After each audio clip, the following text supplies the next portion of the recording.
A narrativa bíblica apresenta Deus agindo ao longo da história com várias pessoas e em diferentes lugares.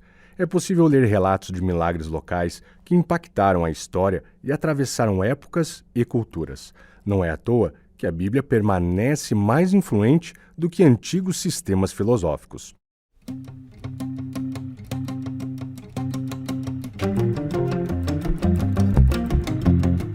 Na edição de julho da Revista Adventista, algumas matérias analisaram o problema da leitura enviesada da Bíblia, que pode distorcer a mensagem divina.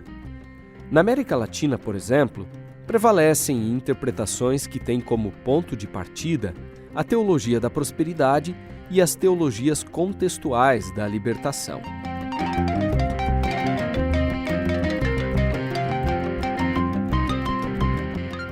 Para aprofundar a questão da hermenêutica, isto é, da interpretação bíblica, conversamos com dois pastores, Hassani Pereira do Nascimento, que é mestre em teologia e responsável pela Igreja da Faculdade Adventista da Bahia, FADBA, e o doutor Isaac Malheiros, professor no curso de Teologia do Centro Universitário Adventista de São Paulo, UNASP, campus Engenheiro Coelho.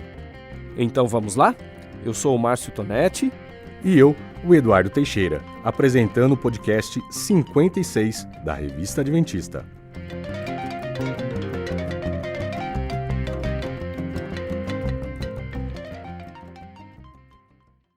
A tentação de partir de uma interpretação focada no leitor, tratando a palavra de Deus como uma mera obra literária, leva a experiências equivocadas. Aspectos periféricos acabam roubando o lugar das prioridades expostas no texto bíblico. Assim, as pessoas acabam adorando, por exemplo, o chão quebrado no qual Jesus pisou, em vez de seguir humildemente os seus passos. Outros olham para as Escrituras a partir da perspectiva de correntes que ganharam força nos círculos acadêmicos na segunda metade do século XX. A chamada teologia decolonial veio na esteira dessas releituras. A realidade de nações colonizadas, como o Brasil, tem suscitado questionamentos sobre a forma como o cristianismo foi trazido da Europa para cá e os resquícios de uma interpretação eurocêntrica da Bíblia. É óbvio que muitos erros foram cometidos pelos cristãos em um período marcado pela dominação europeia. Porém, o autor etíope Deriba Olana menciona em seu texto na Revista Adventista de julho que o rápido crescimento do cristianismo na África é um lembrete irônico para os ocidentais, cada vez mais secularizados, de que o cristianismo significa mais para as pessoas negras do que os danos causados pelo colonialismo europeu. A Bíblia apresenta Daniel como um cativo de povos colonizadores, mas com o coração restaurado por Deus. Ele é um exemplo da cura divina que nos permite refletir sobre a amargura de queixas nacionalistas e a mensagem transformadora do Evangelho. Ainda que existam registros referentes a missionários que foram utilizados pelas autoridades coloniais como parceiros subalternos, há também registros de missionários que viveram de acordo com a ética bíblica. É necessário lembrar, Eduardo, que as igrejas enviaram missionários para a proclamação do Evangelho e não para auxiliar os colonizadores. Portanto, distinguir das ações daqueles que distorceram o Evangelho e os ensinamentos da Bíblia é fundamental. Como destacou ainda esta edição da Revista Adventista, a fim de evitar ações extremas, é essencial que a Igreja reconheça mágoas e traumas provocados por períodos conturbados, tais como o colonialismo, o apartheid na África do Sul e os genocídios raciais.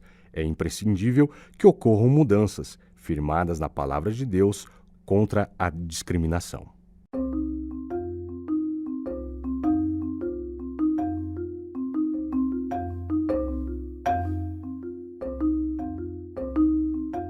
Muitas das atrocidades cometidas no passado derivaram de interpretações equivocadas das Escrituras.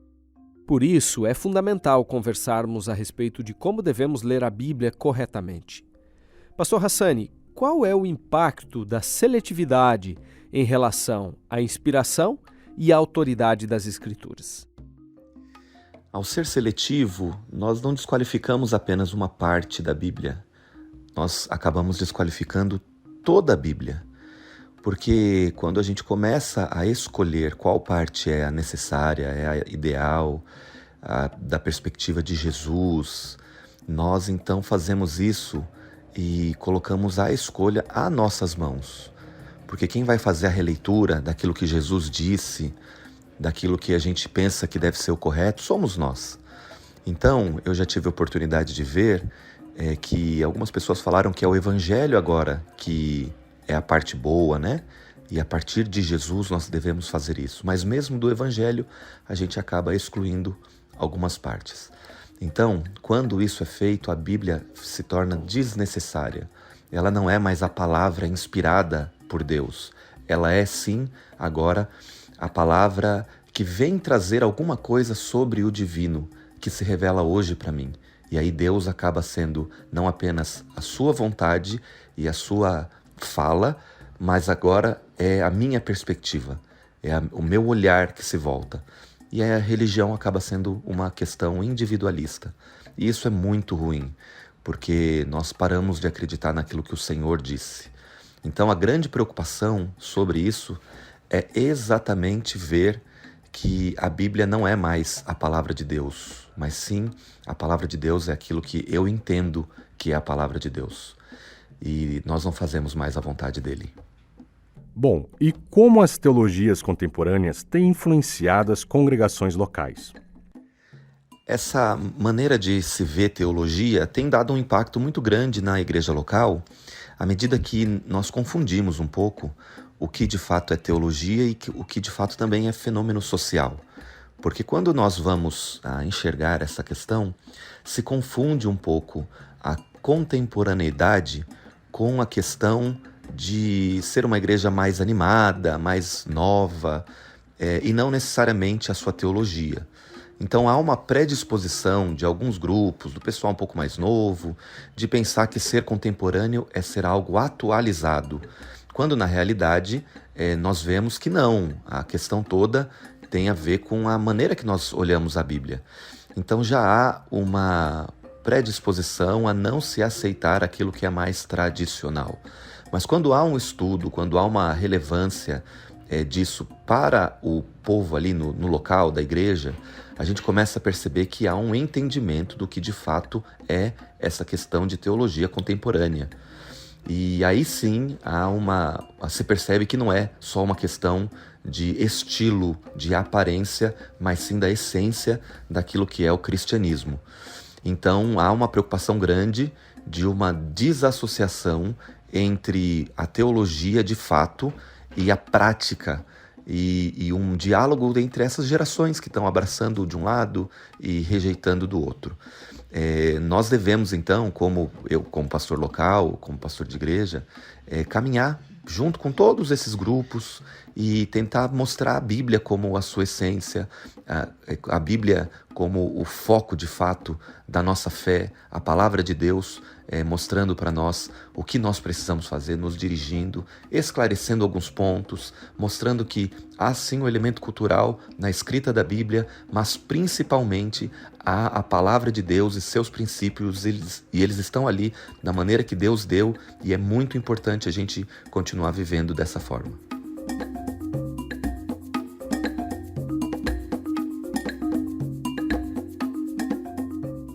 Em um podcast que divulgamos em maio deste ano, lembramos uma data muito importante para o Adventismo, os 160 anos de organização da Igreja. Pastor Hassani, olhar para o passado, para a nossa história, é importante para que a gente mantenha o compromisso com as crenças bíblicas? O nosso passado ele é importante que nós possamos ter uma visão holística do que é o movimento adventista.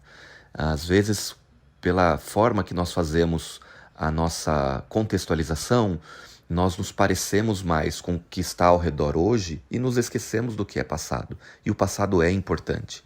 Então, trazer elementos da história para os sermões, para os diálogos, para os estudos bíblicos, fazer planos de leitura de livros mesmo, de pioneiros e principalmente do espírito de profecia. Há essa necessidade de nós fazermos este reavivamento né? E a demonstração toda daquilo que nós fomos no passado. E o passado gera a segunda parte dessa resposta. Nós começamos a perceber que a visão que tinha-se para o futuro quando a igreja surgiu é a mesma visão que precisamos ter do futuro hoje. A nossa escatologia e o nosso papel, principalmente como igreja dos últimos dias. O que nós devemos fazer, a nossa missão que foi nos dada no passado, que está no DNA de nossa igreja, é aquilo que vai fazer a diferença para que possamos ter uma igreja mais com uma visão de mundo de maneira correta. Então, essa é uma parte muito importante, a gente conseguir mostrar o que nós fomos e mostrar que da mesma maneira, o que éramos no passado, o que somos hoje, a missão continua a mesma. Pastor, nas igrejas identificamos dois grupos, aqueles que possuem familiaridade com a Bíblia e aqueles que estão iniciando a jornada de fé. O que fazer para que todos mantenham o compromisso com a centralidade das Escrituras e evitem, assim, percepções relativizadas e pressupostos humanistas? O segundo grupo, daqueles que estão chegando e estão descobrindo Jesus Cristo de maneira mais profunda, ele hoje acaba sendo uma maioria. Algumas pesquisas apontam que mais da metade, quase 60% dos membros da Igreja Adventista hoje tem menos de 10 anos de batismo. A igreja cresceu e graças a Deus por isso, ela tem se desenvolvido. O trabalho com os jovens, desde a base da igreja, é um trabalho muito bom. É exatamente nesse momento que as pessoas mais são batizadas, né? Mas a gente começa a perceber também que há uma questão importante e difícil e delicada que nós devemos tratar. O discipulado, ou seja, a manutenção das pessoas na fé, ela precisa começar a partir do batismo. Então, à medida que nós batizamos estas pessoas, elas precisam saber que agora começa o cristianismo. O batismo não é uma cerimônia de formatura, mas, de acordo com a Bíblia, é um novo nascimento. Então, como liderança da igreja, como pastores, como igrejas locais mesmo, nós precisamos olhar para este grupo de maneira boa e importante. Até porque, quando eles se aproximam da igreja, estão abertos à nossa visão, eles aceitam e abraçam quem nós somos. Então é um momento muito importante de se atuar. Ao mesmo tempo, há necessidade de envolvimento dos mais antigos com a missão e visão da igreja. Eu pude ver nesse tempo de ministério que eu tenho, de que quando as pessoas estão mais envolvidas com a propagação da mensagem do Senhor, quando elas estão mais envolvidas em fazer a diferença na vida de novas pessoas, elas acabam abraçando ainda mais a visão da bíblica que nós temos do Evangelho e de maneira geral, da mensagem do Senhor. A nossa missão conserva a nossa visão de igreja e ela é muito importante. Então, quanto mais pudermos envolver, engajar as pessoas, tanto os novos quanto os mais experientes de igreja, com a missão do Senhor, e sendo missão do Senhor, não projetos, não eventos, mas a salvação de novas pessoas, mais isso vai nos ajudar nas visões teológicas que precisamos ter também. Nosso próximo entrevistado é o pastor Isaac Malheiros, autor da matéria de capa da revista Adventista de Julho. O texto, intitulado Novos Olhares, abordou as leituras contemporâneas da Bíblia e suas implicações. Pastor Isaac, você refletiu sobre o que é preciso levar em conta para ter uma interpretação equilibrada da Bíblia. Conforme você argumentou, existem 3 dimensões fundamentais para a interpretação do texto bíblico. De que maneira nós podemos conciliar a realidade do autor, do texto e do universo do leitor para uma compreensão correta da palavra de Deus? Veja, a leitura é uma troca entre o autor, o texto que ele escreveu e quem lê aquele texto. Esses 3 elementos eles são importantes, mas a gente pode dar ênfase diferente a cada elemento. Então, a primeira abordagem é aquela que tenta descobrir qual é a intenção do autor, o que ele quis dizer naquele texto, por que ele escreveu aquilo. Então, foram desenvolvidas técnicas para tentar entrar na mente do autor, vamos dizer assim, né? através das pistas, no texto, no contexto histórico, ou em outros textos do mesmo autor. Mas tem um problema, não é fácil descobrir a intenção do autor. Nem sempre é possível, existem textos que a gente desconhece a autoria, né? Então, um detalhe é que hoje há uma moda muito grande de ignorar a intenção do autor. Só que na Bíblia você tem autores falando claramente qual é a intenção deles. Lucas, por exemplo, diz que escreveu o evangelho dele para que o Teófilo tivesse plena certeza das verdades que ele aprendeu. Então, ele faz um relato dos fatos, é como ele chama. Quem quer que leia ou pregue o evangelho de Lucas para argumentar contra a certeza desses fatos, está desrespeitando a intenção do autor. Mas em alguns textos existe essa dificuldade de descobrir a intenção, o que fez com que muita gente abandonasse isso e o foco fosse para o leitor. Essa é a segunda abordagem.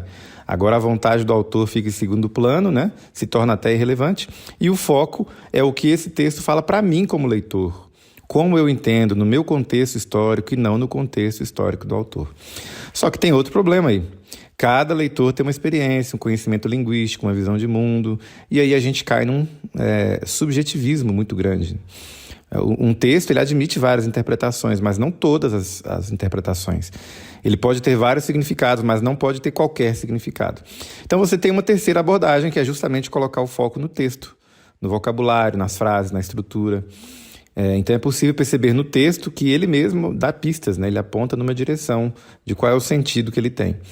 A gente chama de intenção do texto nesse caso. Mas também tem um problema aqui. Às vezes as palavras e frases elas são ambíguas, né? Elas podem sugerir um sentido que não foi o que o autor queria dizer, né? Então não tem como colocar foco num elemento e ignorar os outros. Os 3 elementos devem ser levados em conta de maneira equilibrada. Pastor Isaac, como as teologias contemporâneas surgiram e se popularizaram? Essas teologias elas surgem por necessidade política e social, e elas ganham destaque ali a partir dos anos 60, 70, na virada dos anos 60 para os 70. Ou seja, essas hermenêuticas, elas não surgem primeiramente com uma preocupação em entender o texto. A preocupação primária é mudar uma realidade. Então, o James Cone, da Teologia Negra, admite, ele fala, olha, pouco importa quem escreveu a Bíblia, o importante é se ela pode ser usada como uma arma contra os opressores. Isso está escrito. Para ele não importa se a Bíblia é ou não é a palavra de Deus inspirada, importa se ela pode ser usada como instrumento de luta e militância. Então, falando mais tecnicamente, as teologias contemporâneas, essas novas teologias, né, teologias contextuais, estudam o texto de maneira analítica e crítica, promovendo uma desconstrução do que eles identificam como sistemas teológicos de opressão, né, para substituir esses sistemas teológicos por outros que promovam libertação política, econômica e social. Então, na virada dos anos 60 para os anos 70, isso ganhou muita força nos círculos acadêmicos. A ideia de que a teologia deveria enfocar as experiências do povo, da comunidade onde ela é feita, e promover a libertação desse povo. Rejeitar o modo de pensar dos dominadores, né, do norte global, e contrapor isso com o modo de pensar dos oprimidos, lá do sul global. Então, há algumas verdades nisso aí. Em certo sentido, toda teologia tem um contexto. Na produção da Bíblia, a interpretação que fazemos dela, tudo tem um contexto histórico específico. Então, nesse caso, o texto é a Bíblia e o contexto é a vida, né? A situação histórica que a gente está vivendo. Essa ideia de contextualização é bíblica. Todos nós fazemos isso. Paulo faz isso na questão do uso do véu feminino em Corinto, 1 Coríntios 11. Não tem problema nisso. Mas essa contextualização deve ser aplicada com cuidado. O problema é que, às vezes, na tentativa de contextualizar, a gente acomoda tanto a verdade, a cultura acaba promovendo uma mistura de crenças, um sincretismo. E aí a verdade do evangelho se perde nesse processo de tradução, né? Não é isso que as teologias contextuais fazem, tá? Elas fazem isso, mas não fazem apenas isso. Elas são um projeto de libertação política, social, cultural, assumidamente, basta ler os autores dessas teologias. Então, eles não têm um compromisso primário com o texto sagrado. O problema das teologias contextuais é que elas submetem demais o texto ao contexto vivido, a ponto de editar o texto, confrontar o texto e até rejeitar o texto sagrado. Agora, a gente precisa destacar uma coisa aqui. O sucesso dessas teologias foi relativo. Elas tiveram adesão acadêmica. nas universidades, congressos, mas popularmente o povo preferiu a teologia pentecostal, a teologia da prosperidade. Isaac, você poderia nos explicar também quais são as semelhanças e as diferenças entre a teologia da prosperidade e as teologias contextuais da libertação, que, como nós já falamos, se popularizaram na América Latina? Na minha avaliação, essas abordagens são semelhantes em 2 pontos principais. Primeiro, em colocar a experiência humana como base. E em segundo lugar, na forma como elas instrumentalizam o texto, usam o texto como um mero instrumento.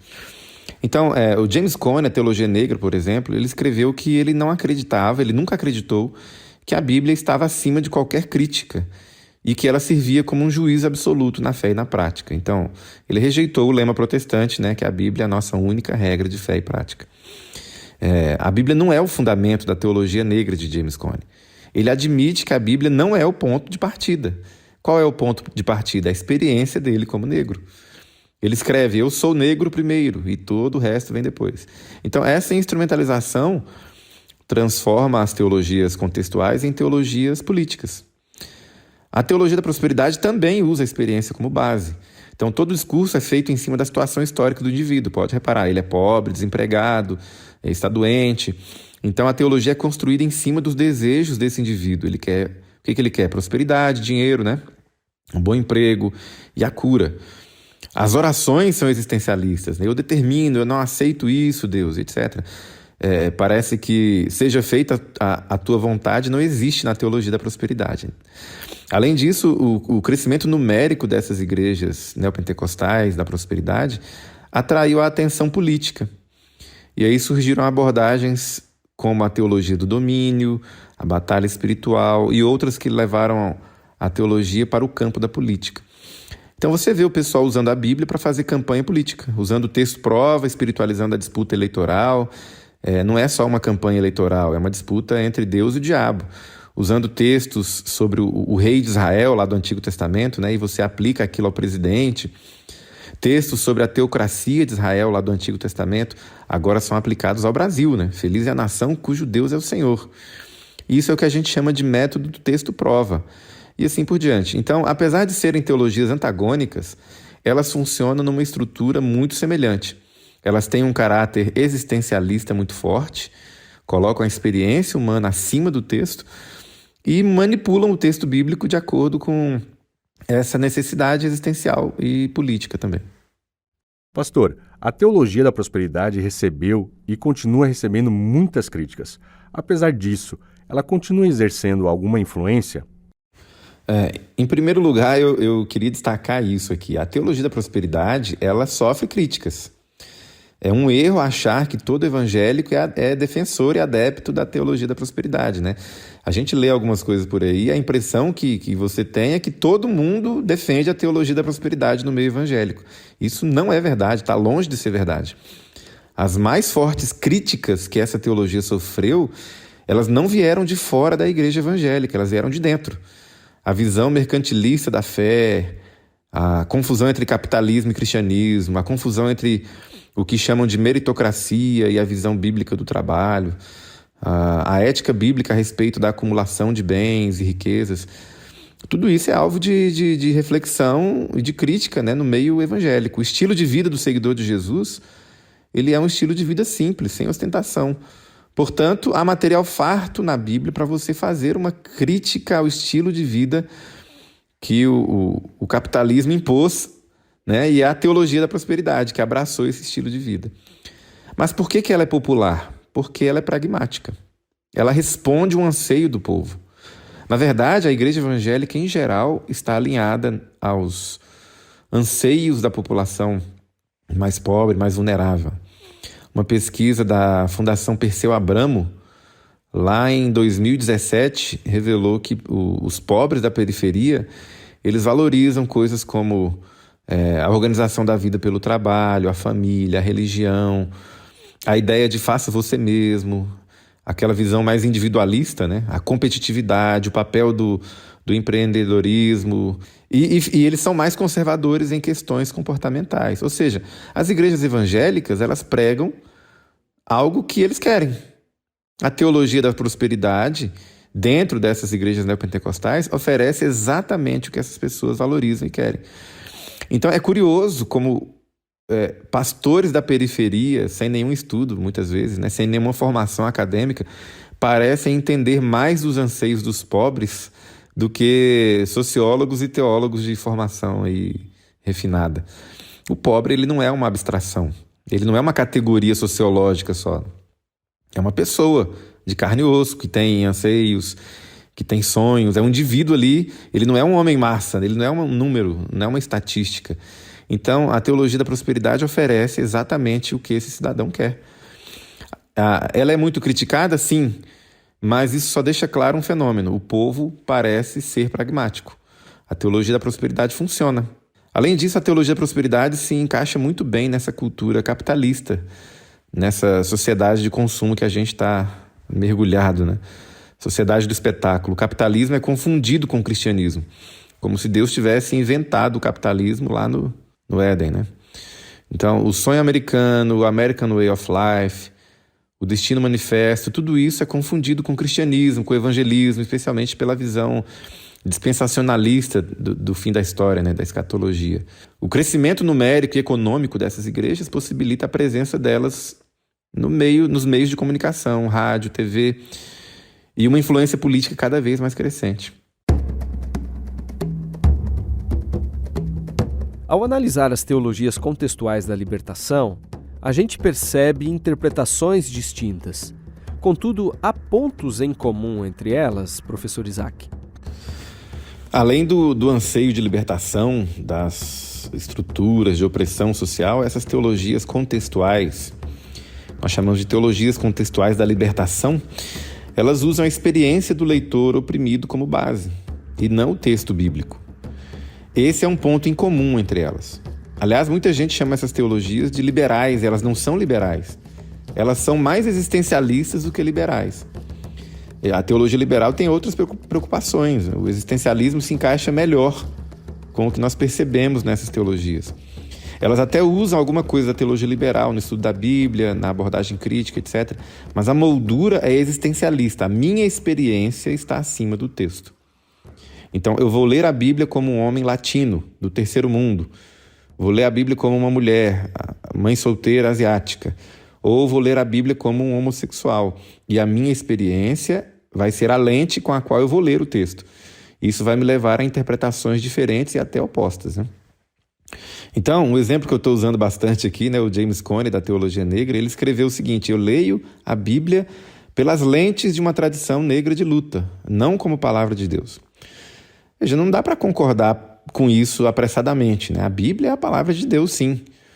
Então, é impossível não levar a experiência em conta quando estou interpretando a Bíblia. É verdade isso. Ninguém pode rejeitar o papel da experiência na interpretação. Mas a experiência deve estar submissa ao texto. O texto é a base. Então, o texto é que avalia a minha experiência, e não o contrário. Quando a minha experiência e o texto batem de frente, o texto vence, né? Então, além disso, essas teologias se assemelham também numa postura hermenêutica que suspeita do texto bíblico. É o que a gente chama tecnicamente de hermenêutica da suspeita. Então, uma teóloga feminista, por exemplo, ela vai ler a Bíblia suspeitando que aquele texto é uma produção patriarcal, misógina, e esse texto precisa ser despatriarcalizado. Vamos, né, para inventar um termo aqui. O teólogo queer, né, da teologia queer, da teologia LGBT, ele vai ler o texto suspeitando que esse texto é heteronormativo e precisa ser desconstruído nesse aspecto. Então, alguém da teologia negra vai fazer a mesma coisa. O leitor da Bíblia, nesse caso, ele senta na cadeira de juiz e vai julgar o texto sagrado.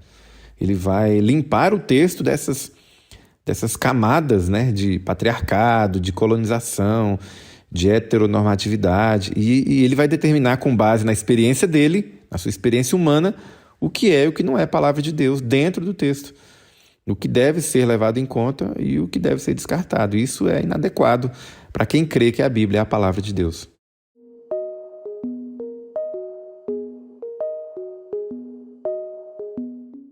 A Bíblia retrata os sofrimentos de Daniel nas mãos dos colonizadores. Problemas que ecoam dificuldades semelhantes enfrentadas por várias nações colonizadas. O próprio Jesus viveu sob o jugo colonial do Império Romano. Aliás, a Revista Adventista de Julho também traz um texto interessante falando sobre isso. Embora a questão da colonização não seja uma mera nota de rodapé nas Escrituras, a Bíblia não compactua, evidentemente, com essa visão. Aliás, conforme vemos ao longo do texto sagrado, os que sofriam com a colonização tinham uma visão mais ampla da solução desse problema.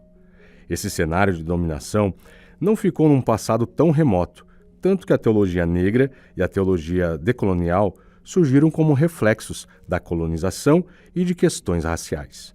Professor Isaac, você poderia trazer um pouco mais de contexto sobre essas teologias que nasceram a partir de situações de opressão? Primeiro, a gente precisa lembrar que a colonização europeia é um fenômeno muito, vamos dizer assim, recente na história da humanidade, né?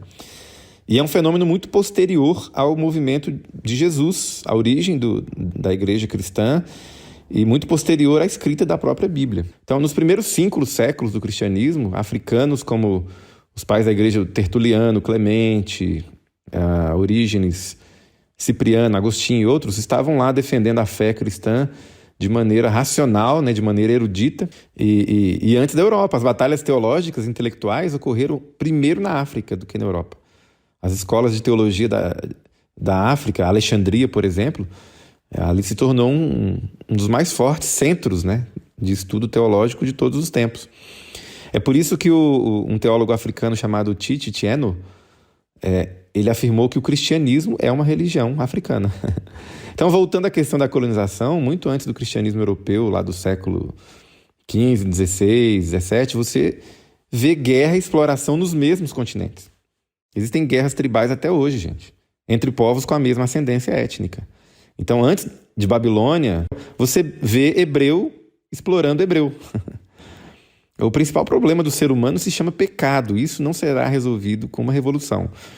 Isso não será resolvido com a teologia da prosperidade, ficando rico e nem derrubando o capitalismo também. Então, o ser humano explora, coloniza, mata desde que o mundo é mundo. Desde Gênesis 3, ali em Gênesis 4, já está provado que nós não precisamos de um sistema econômico ou de uma ideologia específica para odiar e matar. Então, eu não creio que essas propostas sejam soluções para um cristão que valoriza a Escritura como palavra de Deus.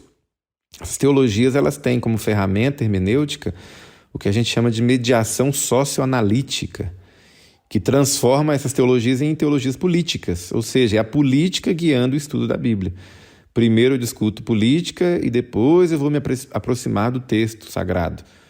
Não apenas para entendê-lo, né, mas para usá-lo como instrumento de luta política e transformação social. Se você for seguir as orientações do James Cone, por exemplo, você vai ter que utilizar o marxismo para avaliar a realidade e você vai ter que ser revolucionário. Ele escreveu um livro sobre isso, né, chamado The Black Church and Marxism.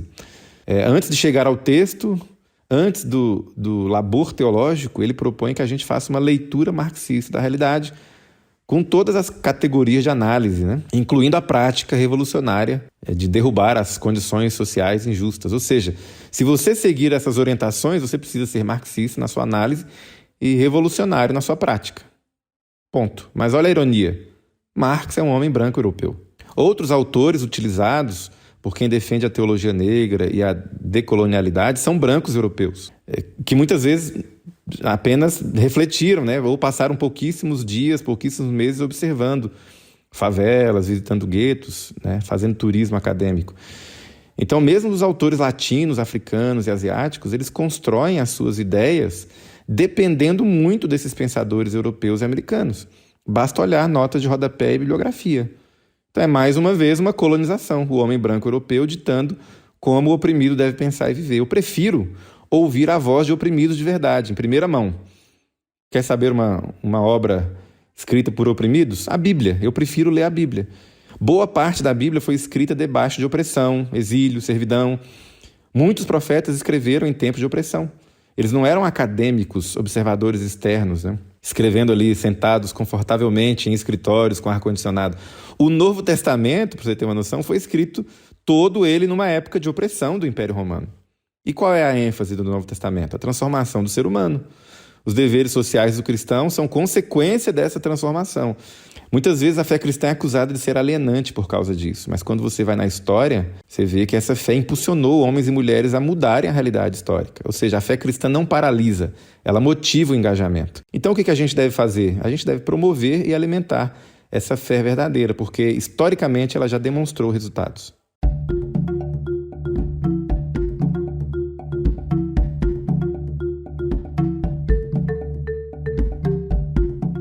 Diante das dificuldades que as teologias contemporâneas têm de preservar a centralidade e a totalidade da Bíblia, qual deveria ser a postura dos cristãos?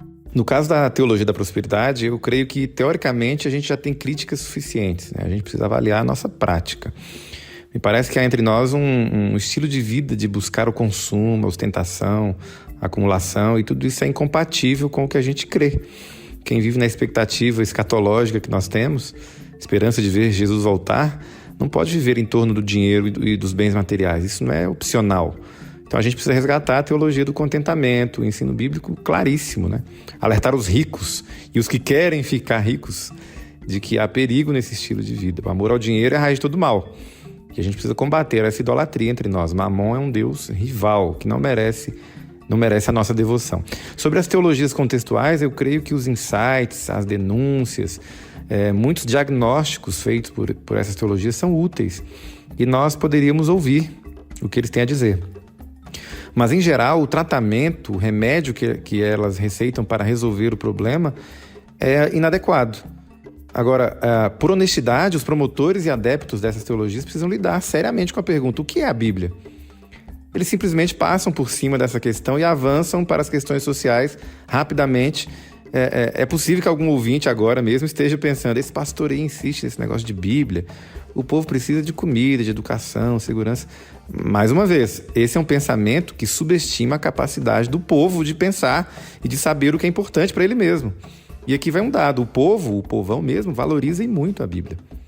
Uma pesquisa de 2009 do Pew Research Center revelou que a maioria dos negros, por exemplo, lá nos Estados Unidos, é teologicamente conservadora. Eles são mais crentes do que a média nacional. Eles acreditam mais em Deus, em anjos, em milagres, acreditam mais na Bíblia como palavra de Deus do que a média da população.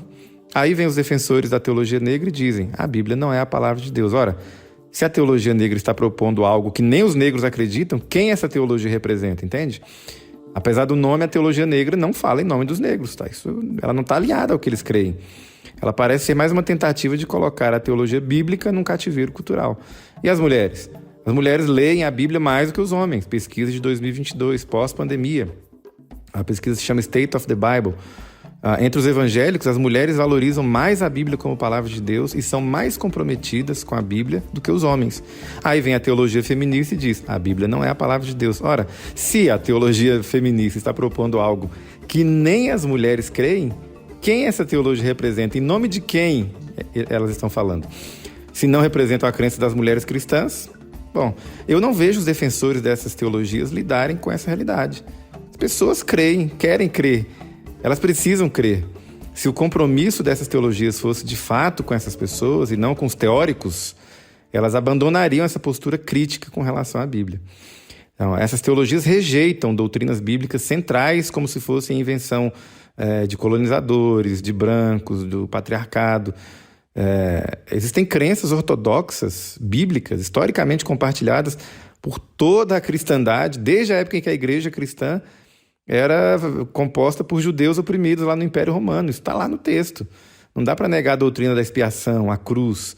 Então, essas teologias não estão apenas rejeitando o fundamentalismo ou a teologia colonial europeia. Elas estão rejeitando a Bíblia. E nós precisamos deixar isso muito claro. O fato é o seguinte: se você quer estar do lado daqueles que você julga, que você acha que está representando, você tem que ouvir essas pessoas. Segundo projeções, o futuro do cristianismo, por exemplo, está na África subsaariana.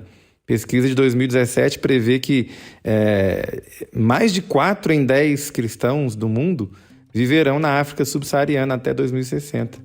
Os africanos são os que apresentam o maior nível de comprometimento com a fé. Eles são os que oram mais, que frequentam mais cultos e que apontam a religião como o centro da vida, né? A Etiópia foi o país que apresentou o mais alto índice. Então, eu creio que a gente precisa voltar radicalmente ao velho lema protestante, sola escritura. Precisamos nos submeter ao texto sagrado e tornar a Bíblia a lente pela qual nós vemos e avaliamos a realidade, inclusive a nossa própria experiência.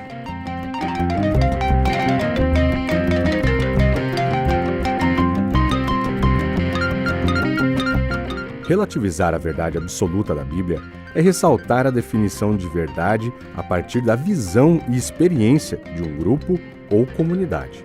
O adventismo, que surgiu em tempos de transformações sociais profundas, deixou um impacto significativo ao se comprometer com as Escrituras. Manter esse compromisso é o caminho para adotar posições equilibradas que continuem a influenciar positivamente a sociedade.